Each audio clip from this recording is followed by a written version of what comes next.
intenção de hoje é a gente, vamos seguir um fluxo aqui, ó. A gente falou do planejamento digital do sorriso, né? Que é uma condição muito importante para vocês iniciarem o tratamento.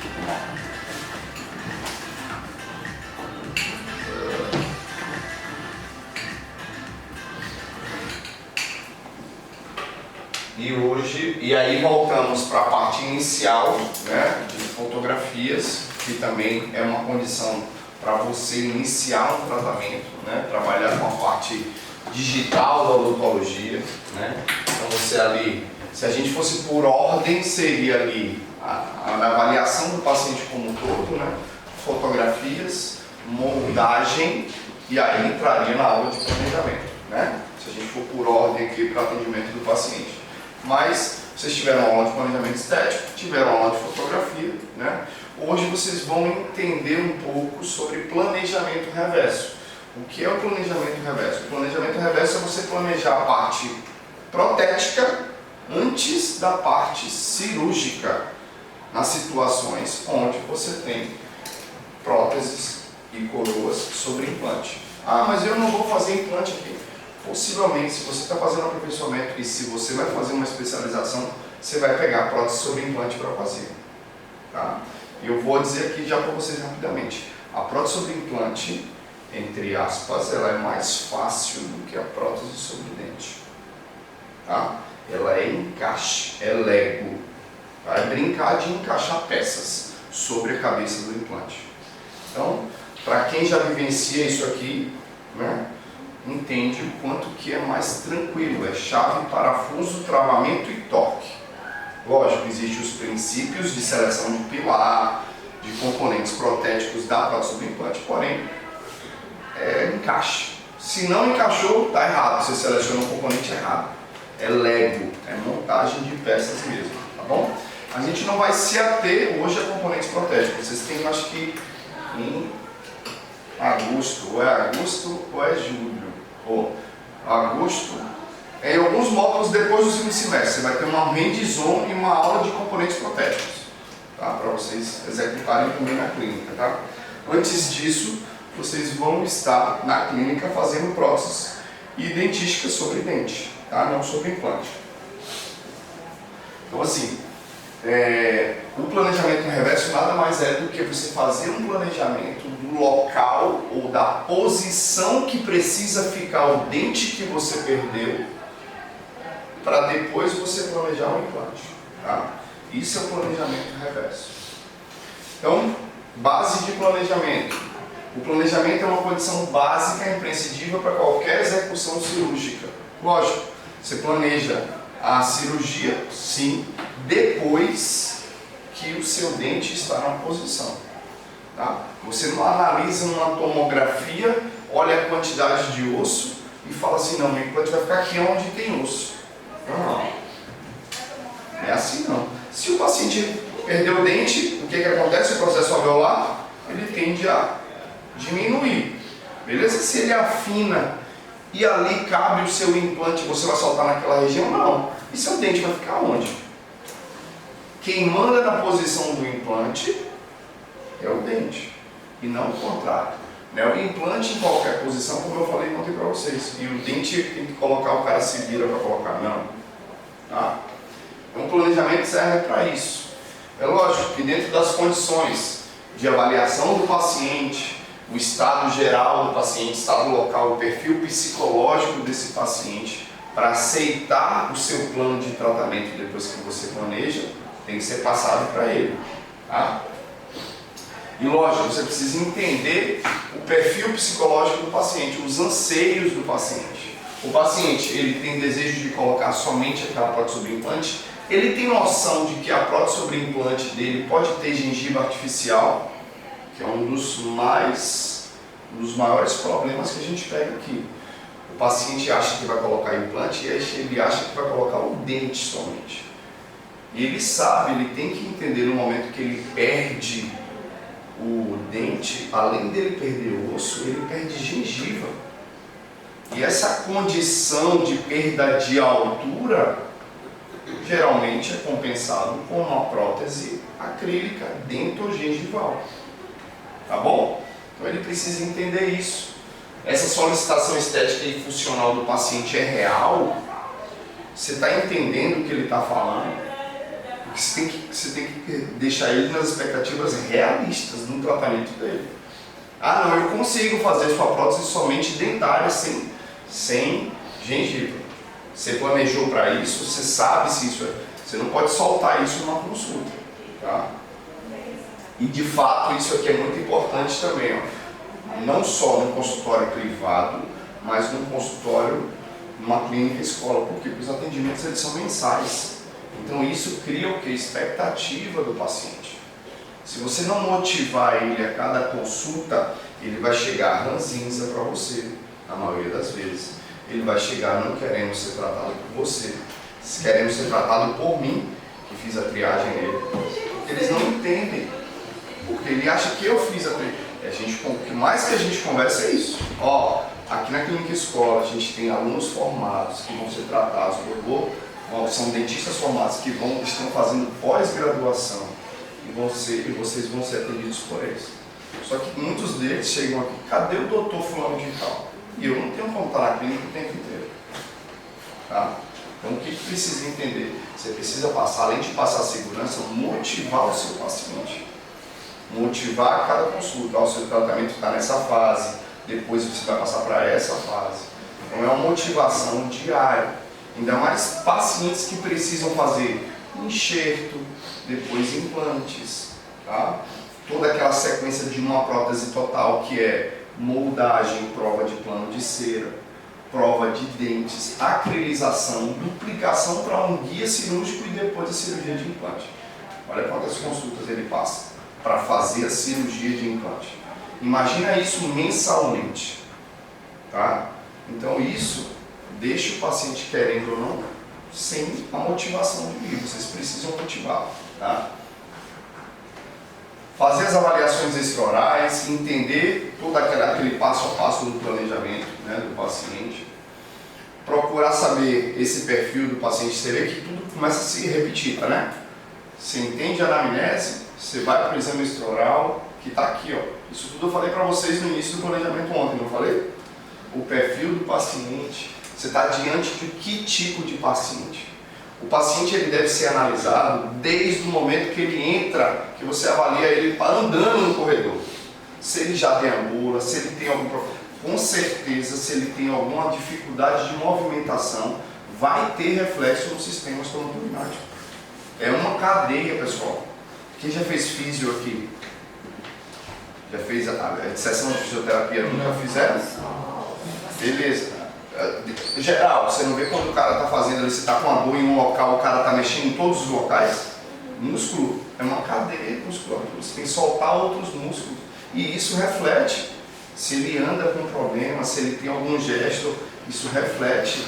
E isso, consequentemente, vai estar na oclusão do paciente, mais desgaste de um lado do que o outro, uma maxila mais torta. É comum acontecer isso. Tá? Você tem que estar observando o paciente, além de entender a queixa do paciente.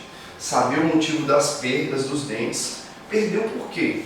Foi trauma, acidente, foi cárie ou foi problema periodontal? Só tem esses três motivos. Não é isso? Essas condições de perda dos dentes na avaliação intraoral, que é depois daqui, o que foi que você perdeu? Você está reabilitando. Se ele perder um dente natural, o que ele vai fazer com o dente que você fez? Se você não resolver o problema do sistema estomatognático. Hoje, a maioria dos nossos pacientes, tem problemas com refluxo gastroesofágico. Esse problema de refluxo gastroesofágico leva à desmineralização e enfraquecimento do esmalte. Aquelas áreas de menos quantidade de esmalte, que são as cervicais, onde dá as lesões não cariosas, elas são também advindas de produtos químicos, vapors, alimentos ácidos, bebidas ácidas. Hoje, 70% dos problemas estão relacionados ao hospedeiro. O cara chega para você, ele é um paciente doente. Você está tratando, ele vem para aqui para quê? Para comprar uma camisa? Ele vem aqui para tomar um sorvete. Ele vem para aqui para tratamento. Você tem que entender que você está tratando de doente, paciente com problema. Ele não está aqui normal. Ele está aqui porque ele é um sequelado, não. Ele é um paciente que está com uma perda de uma unidade dentária, com problema de cárie, com problema periodontal. Você está tentando resolver o problema do paciente. Isso tem que ficar bem claro. Você não está aqui fazendo um favor para ele, não. Você está aqui tratando o seu paciente. Tá bom? Então você tem que estar entendendo essa relação, para que você entenda que de fato esses problemas ocorrem. 70% de hospedeiro, tá? 20% é técnica mal executada e 10% é material, qualidade de material, tá bom? Então a gente está falando de uma relação de 100%, 60% a 70% está ligado ao hospedeiro, como ele cuida, como o que ele usa, os hábitos que ele tem, a vida que ele leva. Isso já lhe dá um relaxamento, né? Um suspiro, mas não quer dizer que você tem que ser imprudente, né? Nas suas técnicas, no que você faz. Tem que manter os estudos e você entender isso. Por quê? Porque você vai precisar, se for possível, saber a causa daquelas lesões não cariosas e encaminhar ele para um gasto. Você tem que entender a dieta desse paciente, você tem que entender o consumo, o uso desse paciente, o que ele faz diariamente. Porque produtos químicos levam ao desgaste do esmalte. Tá? Assim como o outro, qual é o outro tipo de lesão não cariosa? Agora vocês estão aqui, tem que aprender. Quais são os três? Abrasão. A bifração é o quê? Apertamento, trauma. Você acha que com essa pandemia, com tudo que veio aí, esses problemas de DTM não aumentaram, não? Né? Então, assim, com a condição social que essas pessoas vivem hoje, enfim, você acha que essas pessoas que sofreram esse trauma, que perderam parentes e tudo mais agora no Rio Grande do Sul, isso não vai mudar o perfil social desse paciente? A cabeça, a mente? A DTM é uma condição multifatorial, não é só oclusão, não é só dente, é tudo. Você sabe que um núcleo de DTM, a gente tem um núcleo de DTM aqui na Triades. Toda terça-feira vem um fisioterapeuta, vem um psicólogo, vem um ortodontista e Rafael, que é o especialista em DTM, que faz os agulhamentos e tudo mais.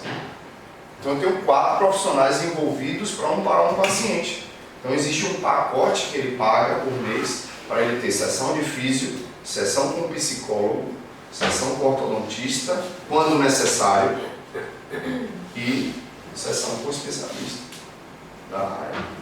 Bom, então isso é importante você entender. Esses pacientes, vocês precisam entender o motivo da perda. Tá?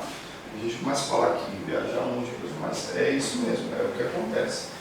Então você tem, como a Nanda falou, a abrasão, né, por trauma físico, escolação ou algum material. O cara usa a creme dental de carvão ativado, não sei, está desgastando. O cara tem lá trauma, apertamento. Você vê aquelas abifrações lá, aquelas áreas ali de trincas na região cervical. Você pode ver que é trauma. Tá? Ou você pega uma anamnese do paciente e vê vapers, alimento ácido, toma Red Bull, toma frequentemente tudo gasificado. Eu adoro água com gás, eu tomo todos os dias, eu tomo água com gás. Com limão e sumo do limão. É lesão não cariosa. A bifração, erosão, tá? Abrasão, a bifração e erosão. Erosão está ligado a produtos químicos. Beleza? Preciso falar alguma coisa? Não. Isso aqui você já sabe. Perfil de lado. Eu vou até passar porque eu ontem vocês. Isso aí. Tudo isso, pessoal, é a avaliação. Você está fazendo um planejamento. Você não vai abrir só a boca do paciente e vai ver o dente que ele está faltando, vai mandar moldar, mandar para o laboratório para inserar um dente, fazer um guia cirúrgico e colocar um implante. Motivo da perda. Perdeu por quê? Só botar o implante ali, o que vai acontecer com sua coroa? Aconteceu o que com a coroa? Folgar, quebrar o parafuso protético. Aí você fala assim, pô, tô botando coroa sobre implante, não tô sabendo, tô perdendo as coroas, tô folgando, cara. Não tô sabendo fazer implante, não tô sabendo fazer coroa sobre implante. Não é isso não, pessoal. 60% a 70% está com quem o problema? Com o hospedeiro. Só que você não foi capaz de fazer o planejamento e o diagnóstico correto. Só abriu a boca, moldou, mandou o laboratório fazer a coroa, tudo certinho, encaixado, perfeito, mas não fez isso aqui, ó. Não fez isso aqui. Não diagnosticou o paciente da maneira correta. Olha o tanto que a gente tem que dar importância ao planejamento. Tá? Identifiquei, falei com o paciente, sabia que ele precisava de orto, o paciente assinou e disse que não queria orto. Está folgando o parafuso da prótese, está folgando. Responsabilidade dele. Toda vez que ele vier, você vai cobrar o valor de uma revisão, por quê? Você vai ter que abrir o orifício do parafuso com a resina, dar o torque no parafuso, ele está dando sobrecarga naquele dente, você tenta ajustar a oclusão dele baseada na falta de ortodontia que ele não fez e torque e fecha o parafuso de novo.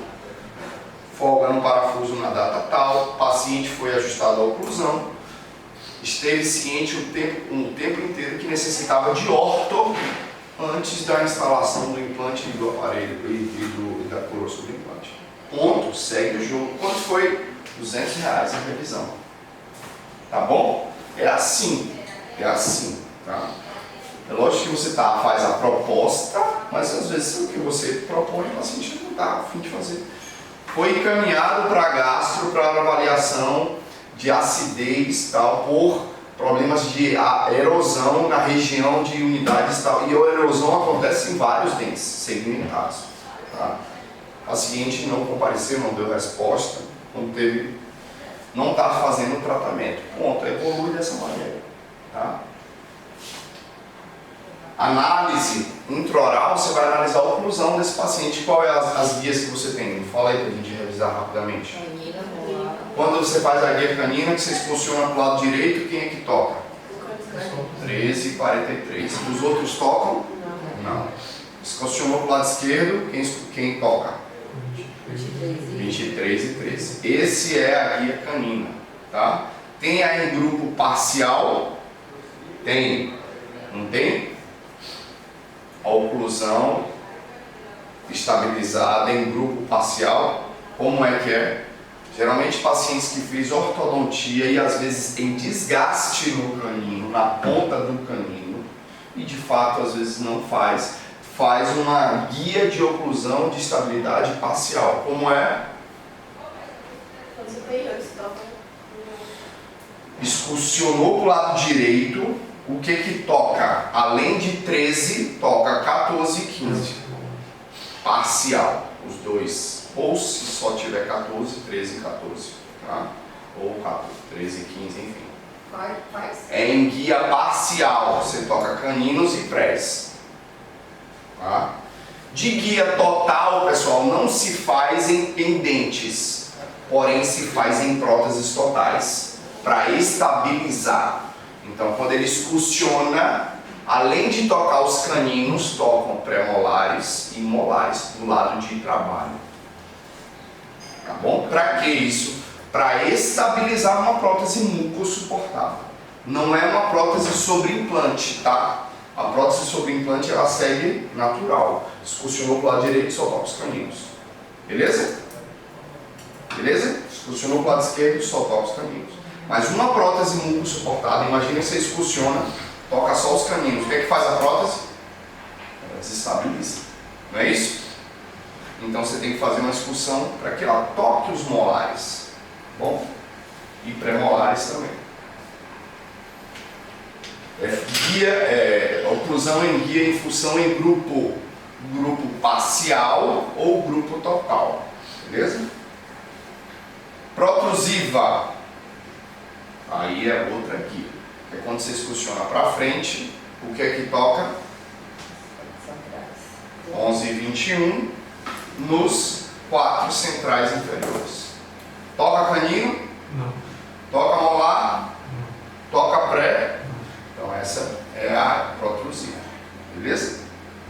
Tem que checar isso, pessoal. É obrigação em todos os pacientes.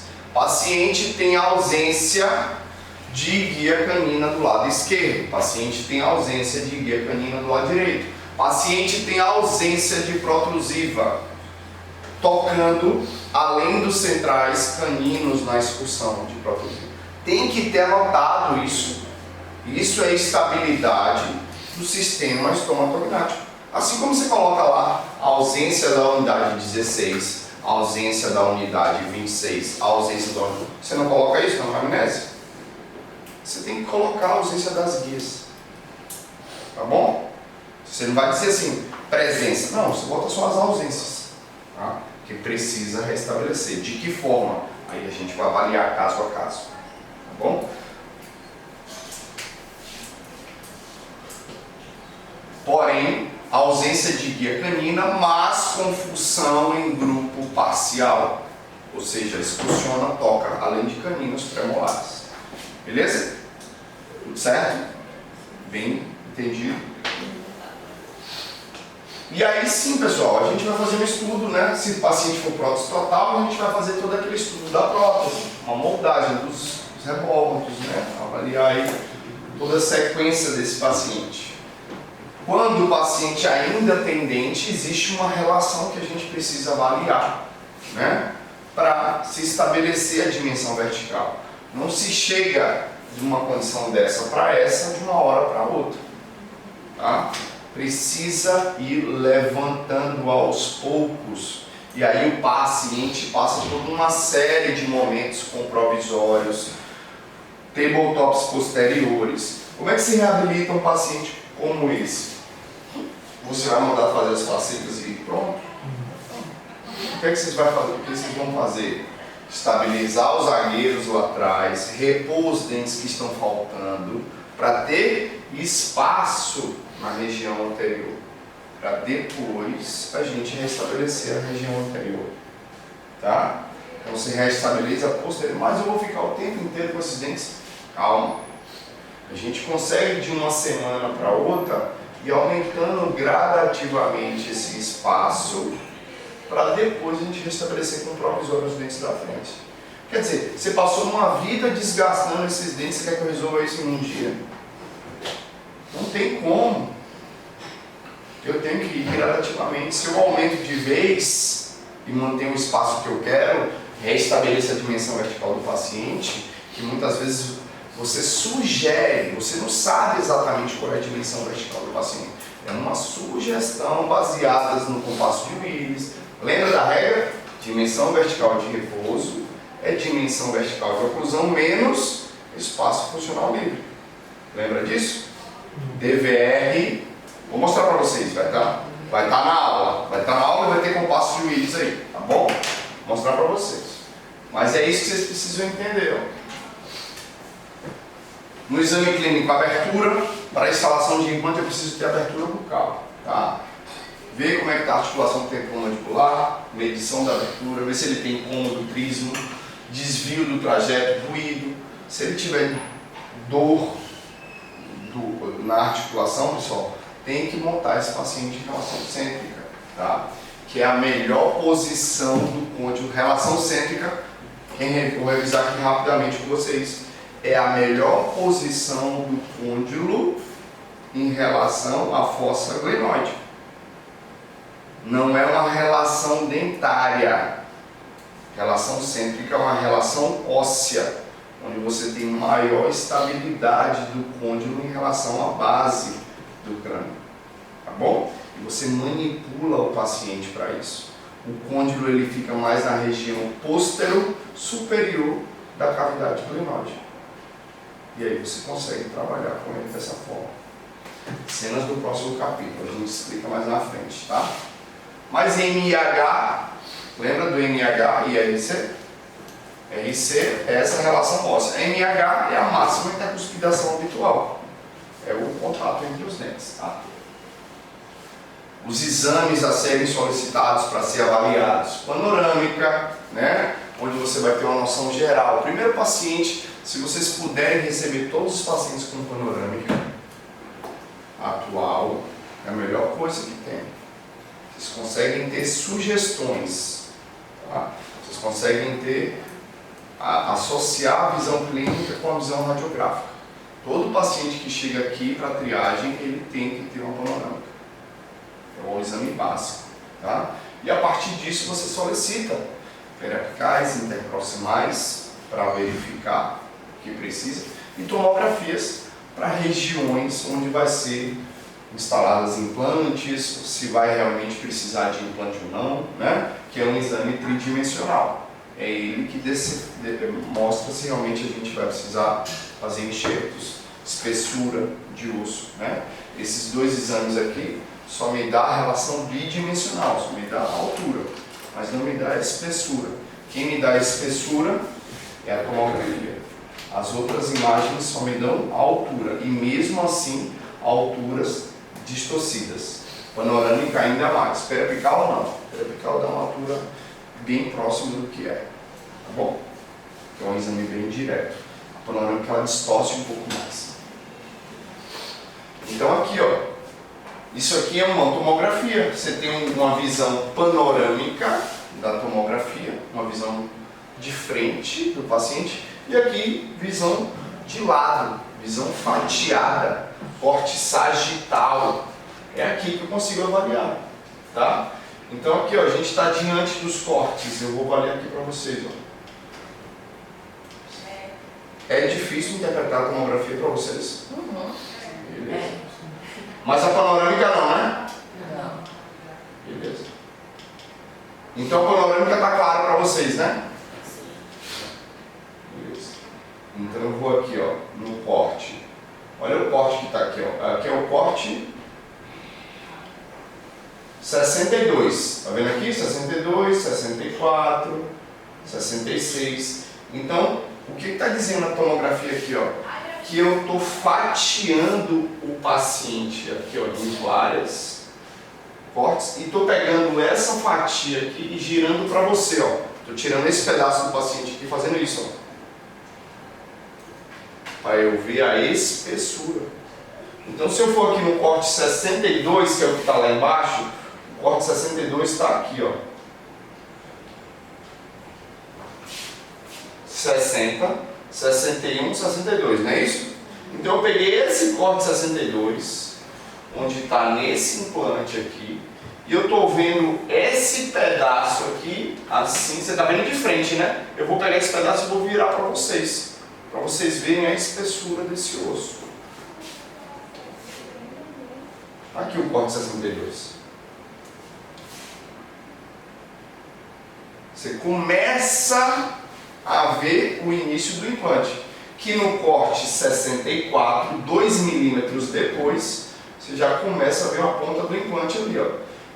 Aí ele mostra aqui, ó, vestibular e a palatina. Beleza? Estão conseguindo enxergar? Vestibular e palatina. Que no corte 66, 64, né? 60, 62, 64. De 2 em 2 milímetros, você já consegue ver o implante. Se eu pego o corte 64 e levo aqui, ó, na panorâmica, ó, no lado daqui. Pega, aqui é o 65, não é isso? Vou para o 64, que é esse corte aqui, ó, faço a linha reta. Estou no meio do implante. O implante aí está no enxerto? Está dentro do enxerto, dentro do levantamento de seio maxilar, olha lá. E do lado de lá também é uma localização assim? É um enxerto também, nessa área. Tá bom? Conseguiu entender a tomografia? Não é admissível vocês não saberem a tomografia. Tá bom? Não gostei. Tá ouvindo? Tá, né? Você principalmente, que é do calar o tempo inteiro. Então aqui, pessoal, é a visão de lado, é a espessura